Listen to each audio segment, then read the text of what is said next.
Bonjour tout le monde, ça me fait plaisir de vous retrouver dans cet univers, dans l'univers d'Âme stellaire, la dernière saga que j'ai écrite. Dans une vidéo que j'ai partagée, je disais que j'étais en train de refaire les pochettes des 3 ouvrages, donc je vous les montre. Vous voyez, celui-ci n'a pas beaucoup changé, c'est juste le fond que je voulais que le cosmos soit bien représenté. Donc ça, c'est le premier livre, Utopia.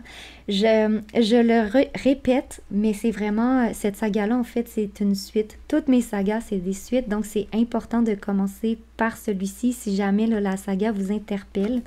Maintenant, je vous montre le tome 2, la pierre angulaire. Donc, comme vous le voyez, il y a une belle elfe. Et c'est qui cette elfe? C'est Evodia. Donc, je vous rappelle un peu comment Evodia a appris qu'elle a déjà fait partie du peuple elfique. Donc, Solaris et elle, à un moment donné, ils ont voyagé dans les couloirs dimensionnels. Ils ont atterri au Salon Doré. Donc, c'est quoi le Salon Doré? C'est un local dans une autre dimension du château. Donc, Evodia va apprendre qu'il y a plein de pièces qui sont dans d'autres dimensions. Et comment elle le sait, c'est qu'il y a une lumière dorée qui envahit l'espace. Donc, elle a atterri au salon doré avec Solaris et il y avait un gros arbre généalogique qui se déployait sur un des murs. Cet arbre-là, c'est les représentants du peuple elfique, c'est la lignée elfique en fait. Et Solaris explique à Evodia qu'elle en a déjà fait partie, donc Evodia a la chance de voir son portrait, le portrait d'Hélios également. Solaris lui explique qu'à cette époque, quand elle faisait partie du peuple elfique, Hélios était son frère, donc Evodia, elle est complètement sidérée de l'apprendre. Et quand elle se trouve face à son portrait, elle a une grosse réaction aussi parce qu'il faut savoir que Evodia, elle est en guerre contre son corps, elle n'accepte pas son corps, elle se trouve trop maigre et elle a la fâcheuse tendance de se comparer aux autres femmes. Donc ça va faire partie des défis, là. Solaris va beaucoup l'initier par rapport à tout ça. Tout ça pour dire que quand elle voit son portrait, elle dit « Waouh, c'est pas possible que ça soit moi, je suis tellement belle, cette elfe, elle est tellement belle. » Donc, je voulais vraiment la représenter ici. Puis, je vous rappelle qu'elle se prénomme Azadora. Donc, Solaris qui a donné l'info à Evodia. Et maintenant, le livre 3, L'héritage des étoiles. C'est ce livre-là qui va clore la saga. Et on retrouve Evodia, notre héroïne principale, avec son vaisseau parce que vous allez voir que dans ce dernier ouvrage, je vous entraîne très loin dans les étoiles. Il va y avoir une grosse guerre qui va avoir lieu à Utopia, sur Jupiter. Et Evodia, ça va être vraiment... elle va avoir un rôle capital à jouer dans cette guerre pour l'avenir des Jupitériens. Tout ça pour dire que... Ouais, je voulais vous dire que cette saga-là, en fait, je l'écris beaucoup sur la base de mémoires d'âme, moi, qui se sont éveillées. Je me suis fait poser la question, donc je vous donne l'info. Ceci étant dit, on va y aller avec les infos que vous avez besoin de savoir pour la lecture qui va débuter tout de suite après. Donc, je vous remets en contexte dans le chapitre que j'ai lu la semaine dernière, le soir du bal. On apprend que Evodia, il y a des sentiments amoureux qui s'éveillent en elle. Donc, c'est un peu paradoxal parce que depuis qu'elle est à Utopia, ça fait quelques mois maintenant, Solaris, son professeur, se montre exécrable envers elle. Donc, nécessairement, elle ne le porte pas dans son cœur. Elle a même eu l'intention de se venger de lui. Donc, quand au bal, elle danse avec lui, puis il y a tous ces sentiments-là qui s'éveillent, elle est la première surprise. Mais en même temps, il y a une part d'elle qui va se dire, mais tous les signes étaient là depuis le début, c'est juste qu'elle n'était pas prête à les voir. Encore une fois, dans le livre, il y a plus de détails parce que je ne vous lis pas tout. Donc là, je fais vraiment un rapide survol, mais dans le livre, on voit vraiment bien l'évolution de ses sentiments. Donc, je vous lis le chapitre 12 qui est, en fait, il va s'ouvrir avec Evodia qui est dans un rêve. Donc, c'est tout de suite après le bal. Evodia est rentrée dans sa chambre, est allée se coucher, s'est endormie. Elle fait un rêve, mais elle va se rendre compte au final que c'est pas juste un rêve, c'est des mémoires d'âme qui commencent à s'éveiller. Donc, elle va se rappeler d'une autre de ses identités. Donc, je vous ai parlé d'Azadora quand elle faisait partie du peuple elfique. Elle a une autre de ses identités qui se prénomme Méora. Donc, dans son rêve, elle va rencontrer Méora et Cyrus. Donc, je vous laisse découvrir qui est Cyrus parce qu'il est très, très important pour Méora. Donc, le passage s'ouvre comme ça, avec des réminiscences qui vont affluer là, dans l'esprit d'Evodia. C'est parce que je parle aussi de ma saga Eden, puis mon héroïne, c'est Aurora, donc ça ressemble beaucoup à Evodia, donc je me suis trompée. Evodia. Donc, vous devez aussi savoir que la plus grande peur d'Evodia, c'est elle est claustrophobe. Je bafouille. Et vous allez voir dans les romans, là, si vous les procurez, mon héroïne est bafouille aussi. Elle a un trouble du langage, comme moi. Elle inverse les S et les CH, comme moi. Les Z et les S, comme moi. Donc, bon, ça me fait rire. Donc, tout ça pour dire qu'Evodia, sa plus grande peur, c'est la claustrophobie. C'est un mot difficile à dire. Et dans le livre dans certains passages que je ne vous ai pas fait la lecture, Solaris travaille avec elle justement pour l'aider à se libérer de cette peur. Et là, dans l'extrait que je vais vous lire, on va aller encore plus loin. Donc, Solaris va la mettre dans une boîte pour l'aider à se libérer de cette peur. Donc, ça, c'est l'info que vous deviez savoir. Faut que vous sachiez aussi qu'il va dire à un moment donné, quand elle voit Solaris en classe avec les autres élèves, elle a un sentiment de déjà-vu. Et ça lui fait vraiment très, très étrange. En fait, elle se rend compte, parce que cette journée-là, c'est l'anniversaire d'Evodia, et elle se rend compte qu'elle a déjà célébré son anniversaire avec Solaris dans un autre espace-temps. Donc, ce sentiment-là de déjà-vu la déstabilise. Elle a les jambes qui se mettent à flageoler. Donc, elle a le réflexe de mettre sa main sur Solaris. Et dès qu'elle le touche, elle se sent revigorée. Elle retrouve toute son énergie, elle retrouve sa stabilité. Donc, il dit, mais c'est quoi ça? C'était vraiment magique de façon... en une fraction de seconde, elle a retrouvé son énergie. Donc, à un moment donné, dans un entraînement dans le dojo avec Solaris, il va lui expliquer que leur lien, qui est un lien... Elle explique... Evodia voit ça comme un lien d'âme-sœur. Donc, Solaris lui dit, c'est une façon de le voir. On va découvrir là, plus tard dans la saga que c'est encore plus loin, plus profond, je veux dire, ouais, plus profond comme lien. Tout ça pour dire que Solaris lui explique qu'étant donné qu'ils ont un lien assez profond, il lui permet d'aller puiser dans ses forces. Donc, c'est pour ça que quand elle le touche, quand elle est en baisse d'énergie, elle va se revigorer à travers Solaris. Et lui, il voit ça comme une évidence. C'est ce qu'il explique à Evodia, parce qu'elle lui demande, quand il fait cette révélation-là, elle dit, est-ce que vous permettez à tout le monde de se nourrir dans vos énergies? Puis il dit, non, mais avec toi, c'est une évidence que je dois le faire. Donc, c'est plein de petits indices comme ça que Solaris glisse à Evodia pour lui dire au final que leur relation pour lui, c'est une relation qui est profonde, qui est importante. Donc, c'est ça. Quand Evodia touche Solaris, elle est revigorée. Je vous donne l'info parce que vous allez le voir quand elle est enfermée dans la boîte pour affronter sa peur. Elle va avoir le réflexe d'aller toucher Solaris puis il va dire non, je veux pas que tu te nourrisses dans mes forces. Il faut que tu trouves la force en toi. Petite parenthèse un peu rigolote.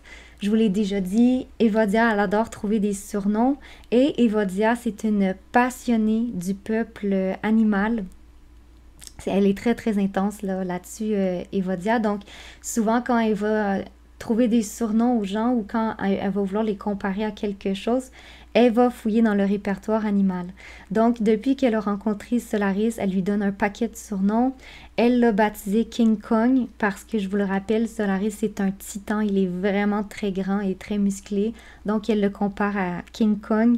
Solaris aime vraiment pas ça. À un moment donné, il dit « Non, non, tu me compares pas à un gorille géant. » Et elle va le comparer à une baleine.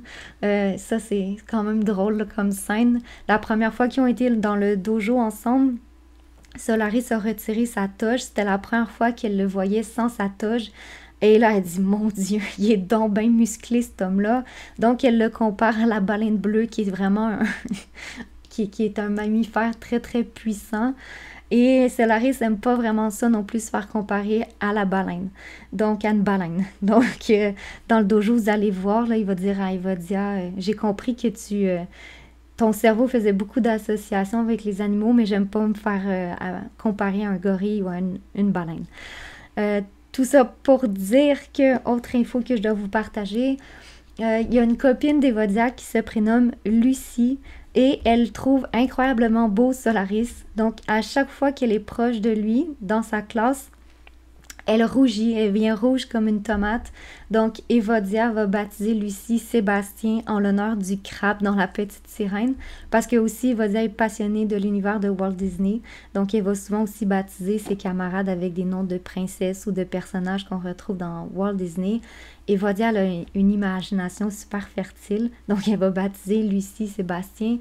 Tout ça pour dire que, je ne sais pas si vous vous rappelez, mais pendant le soir du bal, quand Evodia dansait avec Solaris, à un moment donné, elle sent qu'elle vient vraiment rouge et elle dit « Oh merde, je ressemble à Lucie. » Et il va savoir que là, j'ai des sentiments pour lui, que j'ai un faible pour lui, parce que c'est vraiment ce qui arrive avec Lucie. Elle est en pamoison devant Solaris. Donc ça, c'est une info que j'avais oublié de vous partager. Sinon... Je vous rappelle que sur Jupiter, ils peuvent vivre jusqu'à 1000 ans. Donc, Solaris l'a expliqué à ses élèves. Et Evodia se demande justement quel âge a Solaris. Donc, physiquement parlant, il a l'air d'avoir début vingtaine. Mais là, depuis le soir du bal, elle sent ses sentiments amoureux s'éveiller et elle craint que finalement, il soit un vieillard. Donc, elle va finir par lui demander... Vous allez voir dans l'extrait, Solaris va finir par dire son âge. C'est très, très drôle. Sinon, dernière info, je vous ai dit que Evodia avait de la misère avec son corps. Et en fait, Solaris va toujours lui rappeler de se nourrir. Solaris, à un moment donné, va mettre une montagne de spaghettis devant la porte de la chambre d'Evodia. Elle va être hyper frustrée parce qu'elle pense que il veut... que son corps, j'ai mal expliqué, il y a trop de choses qui se passent dans ma tête, je m'excuse. En fait, on apprend qu'Alcyona, comme je dis, elle est très belle, elle a des courbes, c'est vraiment une belle femme, tandis que Evodia, elle est mince comme un balai, donc elle a toujours rêvé d'avoir des courbes, même à un moment donné dans le livre, il y a une scène que Evodia tombe nez à nez avec les seins d'Alcyona qui sont vraiment bien exposés. Puis Evodia, elle dit, c'est une vision qui va vraiment me hanter longtemps parce qu'elle n'a pas beaucoup de poitrine. Tout ça pour dire que à chaque fois que Solaris dit à Evodia qu'il faut qu'elle se nourrisse, elle pense que c'est parce qu'il veut qu'elle ait des courbes comme Alcyona. Donc, à un moment donné, dans le passage, elle va lui dire ça. C'est quoi, vous me trouvez trop maigre? Pourquoi vous arrêtez pas de me parler de nourriture puis que vous mettez des montagnes de spaghettis devant ma chambre? Donc, vous allez voir que dans le chapitre 12, Evodia va rejouer une scène avec Solaris qui avait déjà eu lieu dans le dojo, mais à l'époque, ça l'avait vraiment frustrée parce que Solaris il a dit « J'ai eu vent qu'il y avait des pâtes au menu ce soir à la cafétéria », en voulant dire « Va te nourrir, va manger des pâtes, quelque chose de consistant ». C'est pour ça que le soir du bal, quand il lui dit « Est-ce que tu t'es nourri avant de venir? » Elle dit « Oui, j'ai mangé des pâtes pour vous faire plaisir. » Donc, j'avais oublié de vous donner cette info. Donc, à la fin de ce chapitre que je vais vous lire, c'est exactement ce qu'Evodia va faire. Elle va recréer cette scène qu'elle va dire « Je vous souhaite une agréable soirée. » Puis là, Solaris va lui répondre « Merci, j'ai eu vent qu'il y avait des pâtes au menu ce soir. » Donc, tout ça pour dire que c'est vraiment une complicité qui s'installe entre les deux. Voilà, oui, je vous ai dit tout ce que j'avais envie de vous dire. Donc, je vous souhaite encore une fois une belle écoute. Il y a des chapitres hyper intéressants aussi qui s'en viennent là tout de suite après. Donc, il me tarde de vous les lire. Il va y avoir le championnat, c'est 4 gros chapitres. C'est vraiment des passages que j'ai adoré écrire. Donc, j'espère de tout cœur que vous allez me suivre jusqu'au bout de cette belle aventure. Sur ce, je vous souhaite une belle écoute. À bientôt. My silent prayer, heed my quiet call when the dark and blue surround you. Step into my side, look inside the light, you will know that I have found you.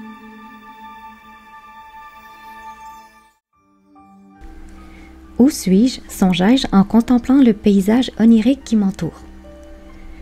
Un frisson parcourt mon être alors que je réalise peu à peu que je suis plongée dans un rêve. Pendant un moment, j'ai cru être transportée dans l'univers enchanteur de Tchaïkovski, où les fleurs aux couleurs flamboyantes valsent avec une grâce infinie. Le parfum sucré et enivrant des tiares m'enveloppe, évoquant la douce chaleur d'un rayon de soleil. Mon esprit se tourne naturellement vers Solaris, son visage s'imprégnant dans chaque recoin de ce paysage d'une beauté à couper le souffle. Je décide alors de partir à sa recherche. Nos âmes se sont peut-être donné rendez-vous dans cette dimension mystique et mon cœur s'emballe à l'idée de le retrouver. À quelques reprises au cours de la soirée, nous nous sommes croisés sur la piste, mais j'ai délibérément évité son regard. De même, j'ai fui celui d'Alciona, même s'il est évident qu'elle est au courant de mes sentiments. Rien n'échappe à cette femme, et c'est une question de temps avant qu'elle ne m'expulse d'Utopia. Je suis d'ailleurs partagée à ce sujet. D'un côté, une part de moi se sent coupable, comme si j'avais commis une autre trahison, tandis que l'autre part est convaincue que je n'ai rien fait de mal. Comment aurais-je pu anticiper ce qui est en train de m'arriver? Jusqu'à ce jour, aucun homme n'avait réussi à faire battre mon cœur, et pendant un instant, j'ai cru être morte à l'intérieur. Mais en l'espace d'une soirée, tout a basculé. Enfin, avec le recul, je réalise que tous les signes étaient là dès le départ. Je n'étais tout simplement pas prête à les voir. Comme Solaris n'a cessé de le répéter, la vérité peut être terrifiante, mais la vie a décidé que le moment était venu pour moi d'y faire face. Pour cela, je dois d'abord le trouver, alors je poursuis mon exploration. Devant moi, l'océan s'étend à perte de vue, ses eaux d'un bleu profond scintillant sous le doux baiser du soleil levant. Une envie irrépressible de me baigner me submerge, mais mon intuition me murmure qu'il est au sommet de la montagne.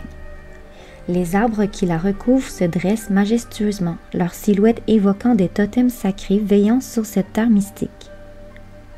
Alors que j'entame l'ascension, mon corps s'élève comme par magie dans les airs.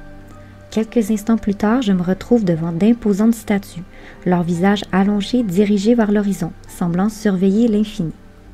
Leurs fronts et leurs nez proéminents portent les traces du temps, comme si les vents millénaires avaient eux-mêmes sculpté ces géantes pierres. Une étrange familiarité m'envahit à leur vue, comme si je les connaissais depuis toujours. Sans réfléchir, je m'approche et enlace l'une des statues. Aussitôt, une vague de chaleur bienveillante me traverse, irradiant chaque fibre de mon être. La sensation est douce et réconfortante, identique à celle que j'éprouvais en me blottissant contre Solaris. Ce sentiment profond d'être chez moi, protégé, en paix, comme si rien d'autre n'existait en dehors de ce moment. Alors que je savoure cette tranquillité, une présence discrète se manifeste derrière moi. En me retournant, je découvre un jeune garçon qui me rappelle avec bonheur le petit prince. Ses cheveux dorés scintillent sous le soleil tel un champ de blé mûr, et ses yeux, d'un bleu aussi pur que les eaux cristallines de l'océan, captivent mon regard dès le premier instant. Une aura de douceur et de mystère émane de lui, et un sourire spontané se dessine sur mes lèvres alors que je le salue d'un simple bonjour.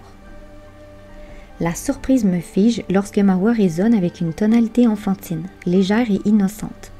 Baissant la tête, je constate avec sidération que je suis une gamine. À peine âgée de 5 ou 6 ans, je suis vêtue d'une tunique orange à manches courtes, comme celle de Zia dans les cités d'or. 2 longues tresses brunes pendouillent de chaque côté de ma tête. « Bonjour », me répond-il, ses yeux pétillants de curiosité alors qu'il me scrute avec candeur. « C'est la première fois que je te vois par ici. »« C'est parce que je vis de l'autre côté de l'île. » Sa curiosité s'exacerbe tandis qu'il commence à faire le tour de moi, m'examinant sous tous les angles. Intriguée, je l'interroge. « Qu'est-ce que tu fais ?» « Je crois que nous nous sommes déjà rencontrés, déclare-t-il, les sourcils légèrement froncés.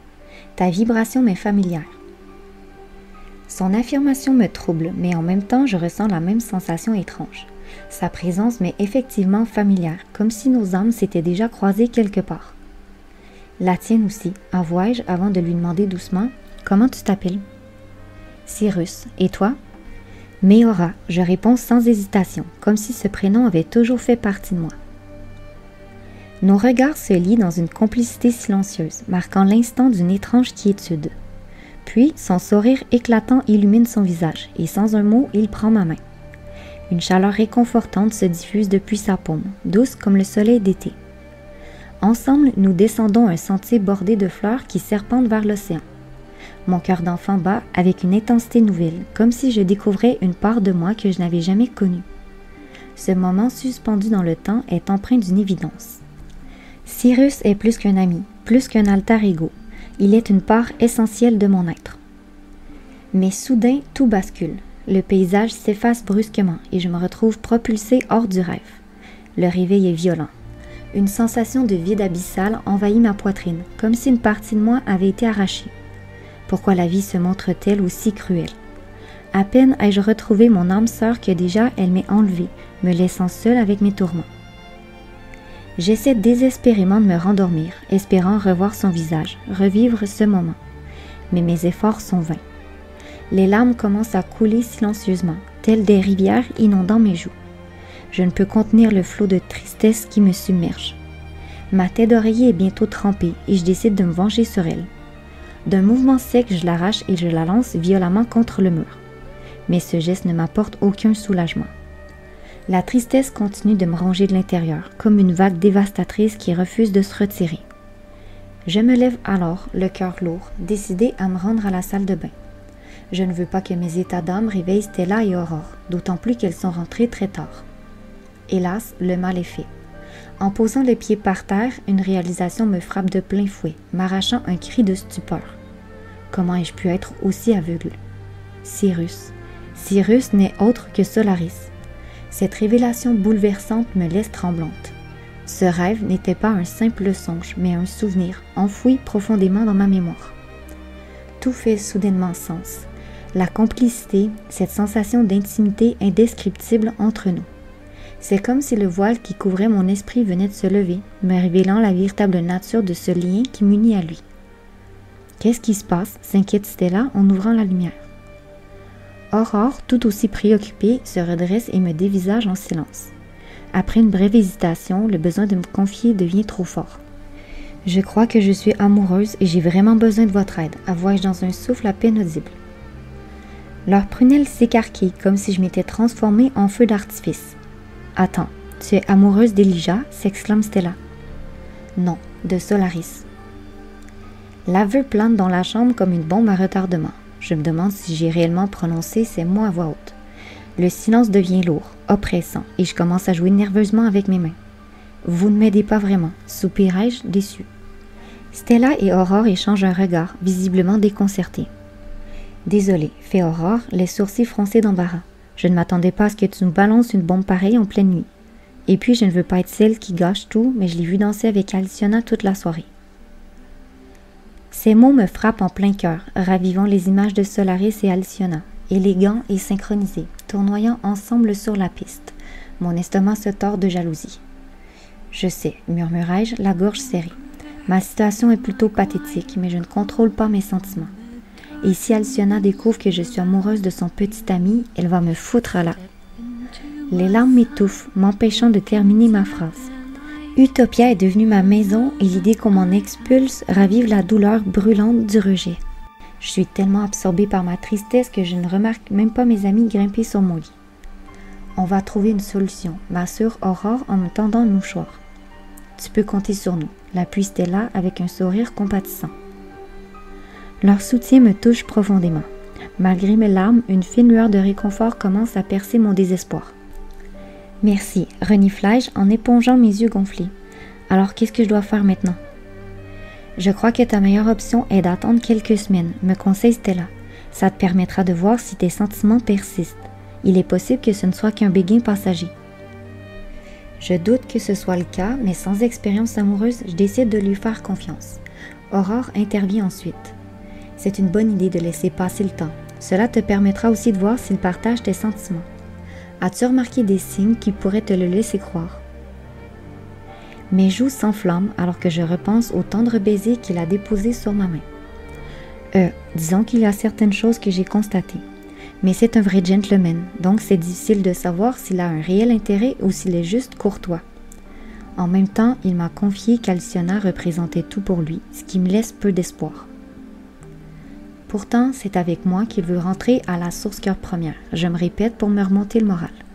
Cet homme est bourré de contradictions et depuis que je l'ai quitté, je me torture l'esprit pour comprendre ses attentes à mon égard.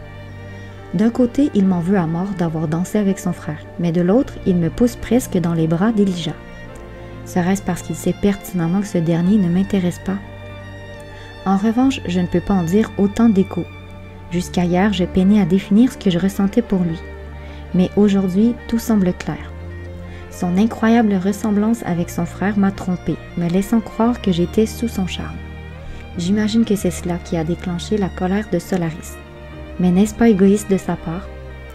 Son cœur appartient déjà à quelqu'un d'autre, alors pourquoi ne pourrais-je pas m'intéresser à son frère? Et surtout, pourquoi m'a-t-il invité à danser s'il tient tant à Alcyona? Plus je réfléchis, plus je m'enfonce dans un labyrinthe sans fin. Heureusement, Aurore me tire de mes pensées. C'est peut-être mieux ainsi, dit-elle d'une voix douce. Si Alcyona est si importante pour lui, elle ne soupçonnera rien à ton sujet, et c'est tout ce qui compte pour l'instant. Stella approuve d'un signe de tête. Tu crois être en mesure de faire profil bas jusqu'au championnat? Je n'ai pas vraiment le choix. De toute façon, je n'avais pas l'intention de lui avouer quoi que ce soit. Si ça se trouve, il a 836 ans. Nous éclatons de rire, un éclat libérateur qui me fait un bien fou. Je réussis même à trouver le sommeil. Au réveil, je me sens dans une forme remarquable, presque comme si des ailes m'avaient poussé durant la nuit. Je sais exactement à quoi attribuer ce regain d'énergie. J'ai revu Solaris dans mes rêves, et cette fois-ci, je l'ai aussitôt reconnu. Sous ses airs innocents de petit prince se dissimule un vrai guerrier de lumière, et nous avons passé plusieurs heures à jouer à cache-cache dans la forêt luxuriante. J'ai hâte de découvrir ce que nos aventures nous réservent, mais pour l'instant, je dois revenir à la réalité. Je ne veux surtout pas arriver en retard à mon cours. J'emprunte la jolie robe jaune de Stella, j'ai envie de me sentir belle aujourd'hui, et Aurore accepte de me faire une tresse française. Je suis plutôt satisfaite du résultat, et nous déjeunons en vitesse. Mauvaise idée dans mon cas, car mon diaphragme me punit rapidement. Un hoquet persistant m'assaille sans relâche. Qu'est-ce que c'est humiliant. Je me faufile discrètement jusqu'à mon pupitre, priant pour que Solaris ne me remarque pas. Malheureusement, mes prières restent sans réponse. « As-tu un problème, mademoiselle Chevalier ?» lance-t-il en éclatant de rire. Son air taquin me rappelle Cyrus. Bien que mon égo rouspète, je ne peux m'empêcher de sourire. J'ai mangé trop vite, avouai-je. Je peux peut-être arranger ça. Il claque des doigts et je retiens mon souffle quelques secondes, attendant de voir si la magie a opéré. À mon grand soulagement, le hoquet finit par cesser. Pendant un instant, j'ai craint qu'il ne me demande de venir à l'avant de la classe, ce qui aurait été un cauchemar. Une part de moi brûle d'envie de me rapprocher de lui, de ressentir à nouveau cette puissante connexion qui semble nous lier, mais je redoute de perdre la maîtrise de mes émotions. Déjà, il m'est difficile de me concentrer sur autre chose que ses yeux perçants, et je suis certaine que cela ne lui échappe pas. J'appréhende l'interrogatoire auquel je serai bientôt confrontée, sachant très bien qu'il n'hésitera pas à me titiller. Plus les heures s'écoulent, plus j'ai envie de me ronger les ongles. Je les avais laissés pousser pour le bal, mais tant pis. Mon anxiété l'emporte et je succombe à la tentation, alors que Solaris s'entretient avec Jackson. Le cours d'aujourd'hui porte sur la précognition et ce dernier est le premier à se lancer dans un exercice pratique. Le pauvre, ses résultats sont loin d'être satisfaisants et il regagne son pupitre en grommelant. Quand vient l'heure fatidique, je me déchausse et me dirige vers Solaris au centre du dojo, les mains dans le dos. Il est en train de retrousser les manches de sa chemise et malgré moi, mes yeux dérivent vers son torse. Zut, je crois qu'il m'a vu. Une onde de sourire incurve ses lèvres invitantes. « Depuis quand portes-tu des robes ?» demande-t-il tandis que je rougis jusqu'à la racine des cheveux. « Est-ce que vous approuvez ?» Oh non, ça recommence. Ma bouche a parlé toute seule et je me demande s'il n'y aurait pas une muselière dans un coin du dojo. Désespérée, je tente de me rattraper maladroitement. Enfin, je veux dire, est-ce que c'est approprié pour la leçon d'aujourd'hui? Sinon, j'ai des joggings dans mon sac. Non, ça va, tu peux la garder. Mais dis-moi, que me caches-tu? Son ton devient plus sérieux et je sens mon cœur s'emballer. Voilà, l'interrogatoire commence. Je ravale ma nervosité et tente de feindre l'innocence. Rien, murmurai-je avec un sourire forcé. Son expression s'assombrit légèrement, ce qui, étrangement, me soulage. Cela atténue son charme, me permettant de me concentrer sur la leçon. Le mensonge n'est pas toléré à Utopia, me gronde-t-il en saisissant ma main droite. Qu'est-ce qui te rend nerveuse? Ajoute-t-il en inspectant mes ongles. Le championnat. J'espère avoir été suffisamment convaincante et mes muscles se détendent lorsqu'il mord à l'hameçon. Tu seras prête, Evodia, je te le promets. Cela dit, tu n'aimeras pas l'entraînement d'aujourd'hui. Mon Dieu, dites-moi que ce n'est pas ce que je pense. Malheureusement, la confirmation me parvient dans la seconde qui suit. Une boîte rectangulaire en bois apparaît sur le tatami et l'image d'un cercueil s'impose à mon esprit. C'est le moment que je redoute depuis des semaines et je me demande s'il n'est pas trop tard pour annuler ma candidature. Je ne peux pas rentrer là-dedans, marmonnai-je en tremblant légèrement. Fais-moi confiance, tente de me rassurer Solaris. La boîte est plus spacieuse qu'il n'y paraît et je vais m'installer avec toi. À ces mots, le couvercle du cercueil s'ouvre lentement. La peur au ventre, je m'approche pour jeter un coup d'œil à l'intérieur. Je suis soulagée de découvrir qu'il n'y a pas de cadavre, seulement un matelas au fond de la boîte. Solaris avait raison, il y a de la place pour plusieurs personnes. Je prends une profonde inspiration, rassemble mon courage et m'assois au centre de la boîte. Je suppose qu'elle va se rétrécir une fois le couvert fermé et j'essaie de retarder l'inévitable. Sereinement, Solaris s'assoit en tailleur devant moi. Je ne crois pas qu'il sait ce qui l'attend. J'aime mieux vous prévenir, il y a de fortes chances que je vous vomisse dessus. Je suis prêt à courir le risque. À mon grand désespoir, le cercueil se referme, nous plongeant dans une semi-obscurité. De petits trous ont été percés dans le couvercle, permettant de voir un faible rayon de lumière, et je distingue seulement son œil turquoise brillant à travers les fentes. « Vous promettez que vous ne m'abandonnerez pas ?» dis-je d'une voix étouffée par l'angoisse. « Je le promets. » Comme je l'avais anticipé, la boîte commence à se rétrécir. La compression fait surgir des symptômes familiers. Solaris me demande de lui décrire ce que je ressens alors que je lutte contre l'angoisse croissante. J'ai la tête qui tourne, le cœur qui palpite et mon estomac est noué comme un pretzel. Ah oui, j'ai l'impression qu'on m'étrangle, mais à part ça, ça va. Un peu d'humour ne fait jamais de mal, mais lorsque la boîte diabolique se rétrécit encore, la panique me submerge. Mon instinct me pousse à fuir et je me cogne la tête contre le couvercle. À moitié sonné, je me rassois, cherchant désespérément du réconfort auprès de Solaris. Je m'attendais à ce qu'il me prodigue des soins, mais il reste immobile, comme une statue.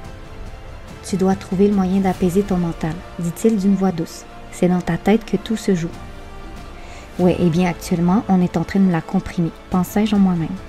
Les veines qui parcourent mes tempes doivent être à 2 doigts d'exploser, et la douleur irradie jusqu'à mes yeux. Si je n'arrive pas à me calmer, je risque de perdre la vue. Cela me rappelle une présentation orale à l'école où, sans ma balle anti-stress, je me serais évanouie. Frénétiquement, j'essaie de trouver un objet auquel me cramponner et vois la main de Solaris. Mais il anticipe mon geste et recule légèrement. « Ne me laissez pas toute seule, couinai-je, la détresse perçant dans ma voix. Je suis là, mais je ne veux pas que tu te nourrisses dans mes forces. Allez, j'ai confiance en toi, tu peux surmonter cette épreuve. » Ces encouragements effleurent à peine ma conscience. La crise est enclenchée et je suis submergée par mes émotions.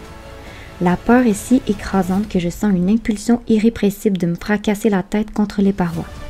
C'est ma manière instinctive quand je perds le contrôle, une manière de me punir et de mettre fin à la terreur.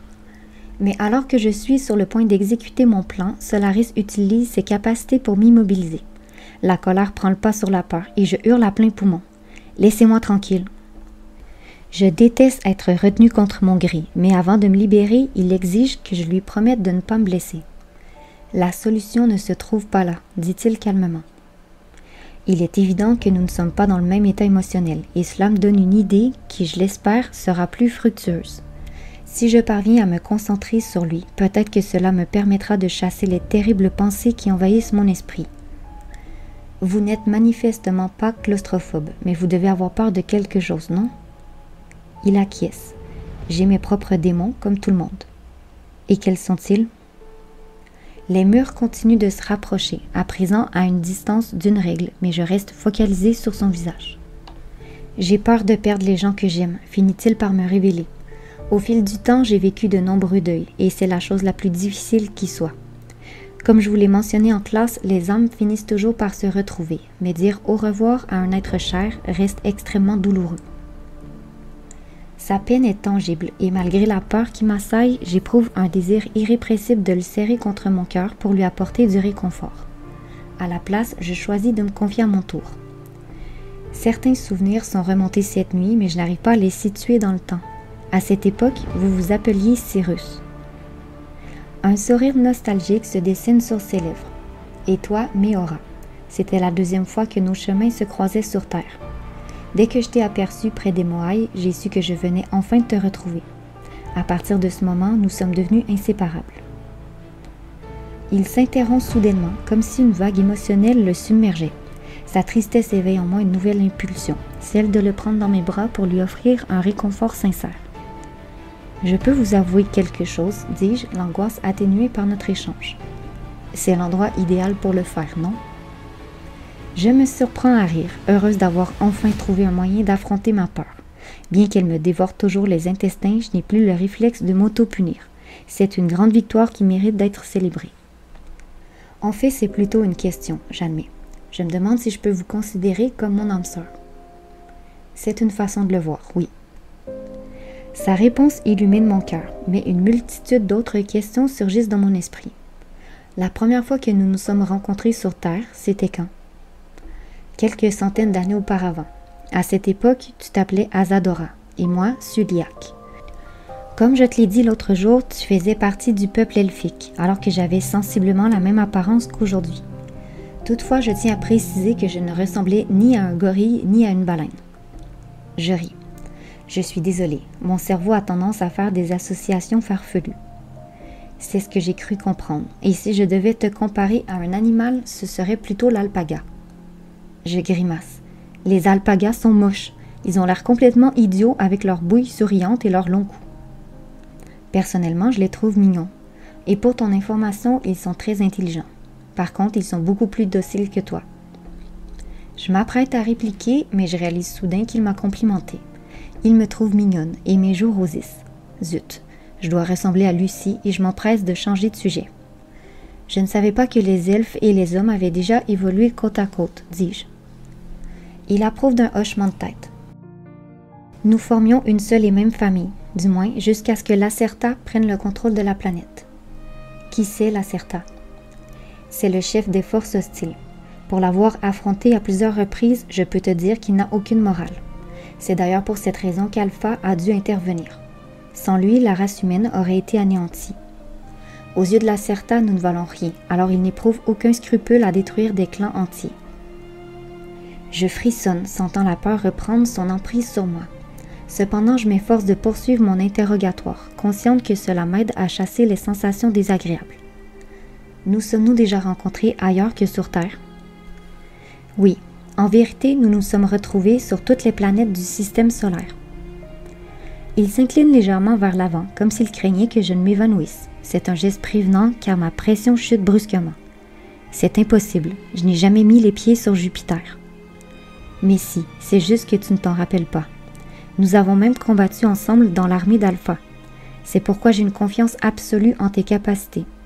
D'ailleurs, tu as brillamment surmonté ta peur et je suis incroyablement fière de toi. Il claque des doigts et la boîte se dématérialise dans un souffle de lumière. Pfiou! Je prends plusieurs inspirations profondes pour remplir mes poumons d'air frais.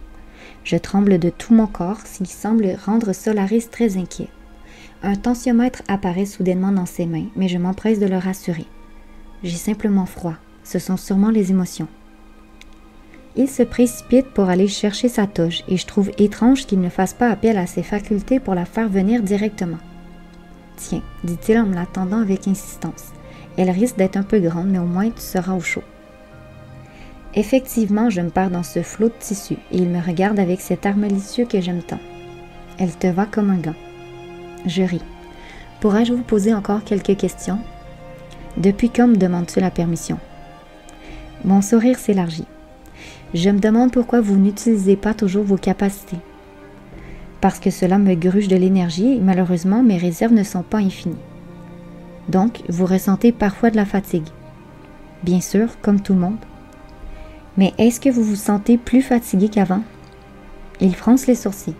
Que cherches-tu à savoir exactement? Eh bien, je n'arrête pas de me demander quel âge vous avez. Ça y est, je l'ai dit. Cela me tourmente depuis des semaines et depuis hier, c'est encore pire. Ce n'est plus une simple question de curiosité et je ne sais pas comment je vais réagir s'il m'annonce qu'il est un vieillard. Je ferme les yeux et compte les secondes dans ma tête. 21, 22, 23. Tu tiens vraiment à le savoir, lance-t-il soudain. Je n'ai pas le temps d'atteindre 24 et je prends cela pour un signe. Vous avez 23 ans, je m'exclame euphorique. Je réalise ensuite que mon enthousiasme était peut-être prématuré. Il me fixe intensément. Qu'est-ce qui te fait croire que j'ai 23 ans? Eh bien, vous n'avez pas de ride autour des yeux. En fait, vous n'en avez aucune nulle part. C'est parce que je n'ai que 102 ans. Oh la claque! Il a le même âge que mon arrière-grand-père Théophile, mais ça ne diminue en rien son charme. Je pense sérieusement me procurer une paire de lunettes. Nous avons donc 90 ans d'écart, soupirai-je. Je n'ai pas pu dissimuler ma déception, mais il semble que je sois la seule à être abattue. 90 ans, ce n'est rien, s'exclame-t-il gaiement. Mais dis-moi, qu'est-ce qui t'attriste à ce point? Je ne suis pas triste, juste surprise. Bien sûr, il ne croit pas mon bluff. Tu sais que tu frottes le bout de tes doigts sur ton cou chaque fois que tu mens, alors dis-moi ce qui te tracasse. Je pousse un soupir de soulagement. Pour un instant, j'ai craint qu'il ne me renvoie voir la directrice, ce qui aurait été bien pire que d'avouer que je n'ai pas été honnête. Même si je vous le dis, vous ne pourrez rien y faire. Ça, tu n'en sais rien. Et puis, je croyais qu'entre hommes sœurs, nous nous confions tous nos soucis. Zut, il m'a coincé. Très bien, alors dans ce cas, je vais en parler à Cyrus si jamais je le revois cette nuit. Je ne lui laisse pas le temps de répliquer, enchaînant avec ma prochaine question. Je ne sais jamais quand le professeur va ressurgir et je profite de chaque instant de complicité que j'ai la chance d'avoir avec mon ami. Combien de fois me suis-je incarné sur Jupiter? Tu t'es incarné une seule fois et ensuite tu as choisi de retourner sur Terre. Nous nous sommes donc perdus de vue pendant quelques millénaires. Et qu'avez-vous fait pendant tout ce temps? J'ai effectué plusieurs missions et je dois admettre que je suis heureux de pouvoir me reposer. J'adore ma carrière d'enseignant et j'ai été ravie lorsqu'Alcyona m'a proposé le poste. Ça remonte à quand? C'est assez récent. J'en suis à ma 8e année à Utopia. Je fronce les sourcils, surprise. C'était donc le premier bal auquel vous assistiez? Non, c'était mon 200e. Je le dévisage avec incrédulité. Mais c'est impossible, le bal a lieu tous les 50 ans. Oui, mais n'oublie pas que j'en suis à ma 12e incarnation sur Jupiter, et comme nous ne perdons pas la mémoire, je me souviens de chacun d'entre eux. Donc, vous avez été invité à chaque fois. Eh bien, j'ai accompagné Alcyona à plusieurs reprises, mais je fais également partie des anciens élèves. Comme toi, j'ai étudié ici à mon arrivée sur Jupiter, mais à l'époque, je n'aurais jamais imaginé intégrer le personnel un jour. À vrai dire, je n'en avais aucune envie. Un tourbillon d'émotions me tord le ventre. Je me sens naïve d'avoir cru, ne serait-ce qu'un instant, que j'avais une chance, alors qu'il est en couple avec Alcyona depuis des millénaires. Je lutte pour retenir mes larmes, mais une d'elles s'échappe furtivement de mon œil droit. Il est impératif que je me concentre sur autre chose, alors je l'interroge sur son deuxième aveu. Qu'est-ce qui vous a fait changer d'idée? Tu veux vraiment savoir? Tu sembles bouleversée. Non, c'est juste que vous m'avez prise au dépourvu. Soudain, je me rends compte que mes doigts s'agitent sur ma nuque et je soupire. Il réprime un sourire et je suis étonnée lorsqu'il répond finalement à ma question. C'est toi qui m'as fait changer d'idée. Moi? Oui. Tu sais, Alpha arrive à lire l'avenir. Du moins, il connaît les scénarios probables et c'est lui qui planifie les évacuations sur Terre.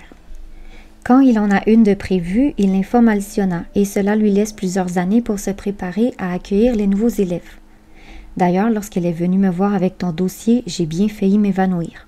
Cela faisait si longtemps que j'attendais ton retour. La tendresse de sa voix ravive l'espoir en mon cœur et je suis convaincue qu'il peut l'entendre battre. Malgré cela, je murmure timidement. Une partie de moi a du mal à comprendre pourquoi vous m'accordez autant d'importance. Il me fixe avec le même regard qu'il avait eu lorsque je lui avais demandé s'il regrettait d'avoir donné mon nom pour le championnat. C'est évident, non? Nous formons une équipe depuis la nuit des temps, Evodia, et je ne m'habitue jamais à ton absence. Ouah, que puis-je répondre à cela? Chaque parcelle de mon être frémit, et je ne désire qu'une chose, me lever dans ses bras pour lui témoigner à quel point je suis heureuse en ce moment. Toute ma vie, j'ai eu l'impression d'être un fantôme, comme si je n'existais pas aux yeux des gens autour de moi. Certains me parlaient, bien sûr, mais ma façon d'être les mettait mal à l'aise. À force de susciter de telles réactions, je suis devenue de plus en plus discrète. Et maintenant, l'homme que je respecte et qui m'inspire le plus avoue qu'il se languit de ma présence. L'émotion est si vive que des larmes roulent le long de mes joues, que j'essuie avec soin pour ne pas mouiller sa toge. « Je ne voulais pas te faire pleurer », s'excuse-t-il. Je pleure de joie. C'est la première fois que ça m'arrive et c'est très ennuyeux. Ce n'est pas pire que d'avoir le hockey. Sa plaisanterie me détend et je souris. Vous êtes vraiment doué pour désamorcer les crises. Avec le temps, j'ai compris que l'humour est la meilleure solution. Et crois-moi, il te sera très utile pendant le championnat. Lorsque tu trébucheras sur toutes les racines que tu croiseras en chemin, rappelle-toi que tout cela n'est qu'un jeu. Je lève les yeux au ciel. Au moins, ma maladresse vous amuse. Je dirais plutôt qu'elle me fascine. À chaque nouvelle incarnation, ton énergie demeure la même, mais ta personnalité change légèrement, tout comme ton véhicule physique. Vous me trouvez trop maigre, lançai-je sur la défensive. Oh non, ça recommence. J'ai perdu le contrôle de ma bouche. Mortifié, je joue avec mes mains. Pourquoi penses-tu que je te trouve trop maigre? Demande-t-il, fronçant les sourcils. Parce que vous n'arrêtez pas de me dire de me nourrir et c'est agaçant à la longue. Vous savez, je n'aurai jamais les courbes d'Alcyona. L'idée qu'il puisse vouloir que je lui ressemble est intolérable et ma gorge se noue. Il dépose doucement sa main sur les miennes pour m'empêcher de les remuer dans tous les sens. Tu n'as pas à être nerveuse avec moi et je te trouve parfaite telle que tu es. Si j'insiste pour que tu manges, c'est parce que je sais que tu es en guerre contre ton corps et je ne voudrais pas que tu l'abîmes. Je peux peut-être te soigner de nombreux maux, mais je ne suis pas magicien. Il y a certaines choses que je ne peux pas faire. Il retire sa main et attend quelques secondes pour voir si je me suis calmée. Tu as la fâcheuse habitude de te comparer aux autres, me gronde-t-il gentiment. Vous allez me dire que c'est un comportement très terrien, n'est-ce pas? En effet, sur Jupiter, nous percevons la beauté dans chaque véhicule physique, quelle que soit sa taille ou sa couleur. Nous avons nos préférences, bien sûr, mais ce n'est pas sur ces critères que nous basons notre choix de partenaire. À nos yeux, le seul signe qui a de l'importance, c'est de ressentir cette harmonie vibratoire dont je t'ai déjà parlé. Tu t'en souviens? C'est lorsque deux cœurs battent à l'unisson, acquiesçai-je. Mon propre cœur bat si fort que je me demande s'il n'est pas sur le point de s'échapper de ma poitrine.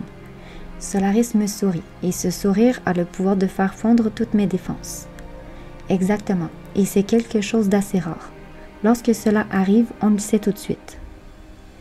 Son regard, profondément ancré dans le mien, me fait sentir comme une guimauve sous un soleil brûlant. Si ce regard persiste, je pourrais bien me liquéfier sur place. Comment cela se manifeste-t-il, dis-je, la gorge sèche? Est-ce qu'on ressent une sensation particulière? Oui, on se sent comme à la maison. Oh! C'est tout ce que je trouve d'intelligent à dire, bien que le terme intelligent soit peut-être mal choisi. As-tu déjà ressenti ce sentiment? Me demande-t-il en s'inclinant légèrement vers moi. Je ne suis pas sûre s'il le fait exprès ou non, mais il excelle à manier la séduction. Mon cœur s'emballe encore plus. Je crois bien que oui. Un sourire de satisfaction illumine son visage, éclatant tel un soleil émergeant des nuages après une tempête. Alors, tu sais que c'est la sensation la plus exquise qui soit. Effectivement. Mon corps est désormais électrisé, comme lors de mon embarquement à bord du vaisseau Delilah. Mais cette fois, la sensation est agréable, me conférant une impression d'invincibilité. Par chance, Solaris recule légèrement. J'étais sur le point de commettre la pire des bêtises, et je suis la première surprise de cette impulsion. Jamais auparavant je n'avais eu envie d'embrasser quelqu'un. Je suis même dégoûtée à l'idée que deux langues puissent se toucher. Ça doit être tout gluant, et je grimace rien qu'à y penser. Alors pourquoi ces lèvres ne cessent-elles de m'appeler vers elles? Peut-être parce qu'elles semblent aussi douces que la peau d'un bébé, et je lutte de toutes mes forces pour ne pas le confirmer. Il est impératif que je trouve un moyen de calmer mes ardeurs. Je décide alors de retirer sa toge. Zut, son parfum a eu le temps de s'imprégner sur ma peau, et je ne peux m'empêcher de le humer. Mais il m'avoue qu'il n'en porte pas. Pourtant, j'ai l'impression d'avoir le nez dans un bouquet de lilas. C'est à peine croyable que cette odeur puisse être naturelle, mais elle me charme irrésistiblement. Finalement, je choisis de suivre ses conseils, bien que j'ai peu d'espoir que l'humour puisse me sortir du pétrin. Il est évident qu'il sait qu'il m'a conquise, son sourire ne cessant de le confirmer. « Pour un vieillard de 102 ans, vous sentez incroyablement bon, » dis-je en lui rendant sa toge. Il s'empresse de l'enfiler, ce qui me rassure. C'est le signe que la leçon est terminée et je vais pouvoir me réfugier dans ma chambre. « Mon âge semble vraiment te préoccuper, lance-t-il en me scrutant. Ce n'est pas tant votre âge qui me trouble, mais l'écart qu'il y a entre nous, avouai-je, sentant mes joues rougir malgré moi. Je suis étonnée de lui avoir dit la vérité. Quelques secondes s'écoulent avant qu'il ne renchérisse. Je comprends que cela puisse te troubler et c'est pourquoi j'ai hésité à te répondre. Sur Terre, une relation comme la nôtre n'existe pas, mais sur Jupiter, c'est tout à fait normal. Pour te donner un exemple, Hélios et moi avons 300 ans de différence et il est l'un de mes meilleurs amis. Nous avons d'ailleurs prévu de dîner en ville ce soir. Mille et une questions affluent à mon esprit, mais je dois impérativement m'éloigner de lui. Une occasion spéciale à célébrer, demandai-je en enfilant mes Converse. Non, ce n'est pas le cas. J'ai simplement besoin de me confier et je sais qu'il saura me donner de bons conseils. Je soupire. En plus de maîtriser l'art de la séduction, il sait comment éveiller ma curiosité. Vous pouvez lui dire bonjour de ma part? Bien sûr. Merci.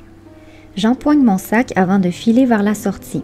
Mais juste avant de franchir la porte, je suis saisie d'une impulsion irrépressible qui me pousse à lui adresser un dernier regard. Immobile, il reste là à me contempler, faisant accélérer les battements de mon cœur. Pour dissimuler ma gêne, je m'inspire d'un élan de déjà-vu et décide de reproduire une scène familière. « Je vous souhaite une agréable soirée », glissai-je poliment. Un sourire complice ourle ses lèvres. « Merci. Et soit dit en passant, j'ai eu vent qu'il y aurait des pâtes au menu ce soir », ajoute-t-il avec un clin d'œil taquin. Un rire spontané éclate de mes lèvres, chassant les derniers doutes qui planent dans mon esprit. Quoi qu'en pensent Stella et Aurore, je sais désormais avec une certitude inébranlable que mes sentiments sont profonds et sincères, et je quitte le dojo en fredonnant La vie en rose. Allez, chantez avec moi. Quand il me prend dans ses bras, qu'il me parle tout bas, je vois la vie en rose. Il me dit des mots d'amour, des mots de tous les jours, et ça me fait quelque chose. Il est entré dans mon cœur une grande part de bonheur dont je connais la cause.